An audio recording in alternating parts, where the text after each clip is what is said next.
کہتے ہیں کہ کسی سلطنت کا ایک بادشاہ تھا جو کچھ لوگوں کی نظروں میں اچھا تھا لیکن کچھ لوگوں کی نظروں میں وہ بہت برا تھا۔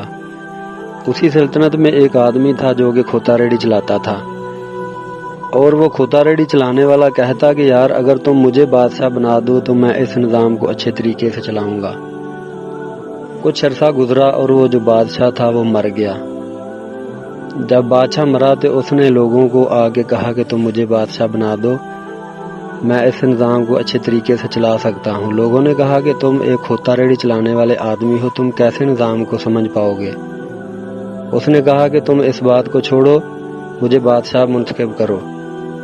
لوگوں نے کہا کہ اس سے جان چھڑوانے کے لیے اسے کسی مصیبت میں ڈالتے ہیں اور کوئی شرط رکھتے ہیں تاکہ یہ شرط سے بھاگ جائے اور اس بات سے انکار کرے۔ روز لوگوں کا دماغ کھاتا رہتا ہے۔ انہوں نے کہا ہاں تمہیں ہم بادشاہ بنا دیں گے لیکن ہماری ایک شرط ہے۔ وہ بولا کہ تمہاری کیا شرط ہے؟ انہوں نے کہا کہ ہماری شرط یہ ہے کہ بادشاہ کے ساتھ ایک رات قبر میں تمہیں گزارنی پڑے گی، اور صبح ہم قبر کو کھود دیں گے اور تمہیں نکال دیں گے اور اس سلطنت کا بادشاہ منتخب کر دیں گے۔ اس نے کہا ٹھیک ہے، مجھے منظور ہے۔ جب بادشاہ کو قبر میں اتارا، ساتھ میں اس کو بھی قبر میں بٹھا دیا۔ جب لوگ قبر کو بند کر کے گھروں کو آ گئے اور فرشتے آئے حساب کتاب لینے کے لیے، اور فرشتوں نے کہا کہ پہلے بادشاہ کو چھوڑو، اس کو پوچھتے ہیں کہ یہ دنیا میں کیا کام کرتا ہے۔ اس سے پوچھا تم دنیا میں کیا کام کرتے ہو؟ اس نے کہا کہ میں دنیا میں کھوتا ریڑھی چلاتا ہوں، یہی میرا کام ہے۔ انہوں نے کہا کہ جو تمہارے ہاتھ میں ڈنڈا ہوتا ہے جس سے کھوتے کو چلاتے ہو، وہ تم نے ڈنڈا کہاں سے لیا؟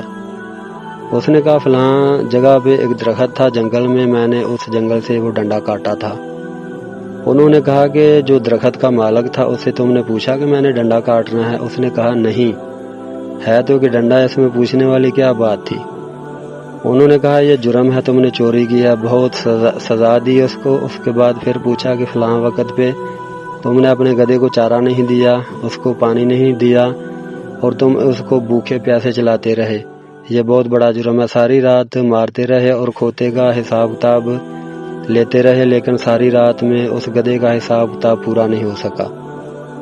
صبح ہوئی، لوگ اپنے وعدے کے مطابق آ گئے، انہوں نے قبر کو کھودا اور اس کو باہر نکالا۔ کہنے لگے کہ تم نے بھی اپنا وعدہ پورا کیا اور اب ہم اپنا وعدہ پورا کرتے ہیں کہ تمہیں سلطنت کا وارث چنتے ہیں۔ وہ ہاتھ جوڑ کے کھڑا ہو گیا کہ بھائی میں اس سلطنت کا وارث نہیں بن سکتا۔ لوگوں نے کہا کیوں؟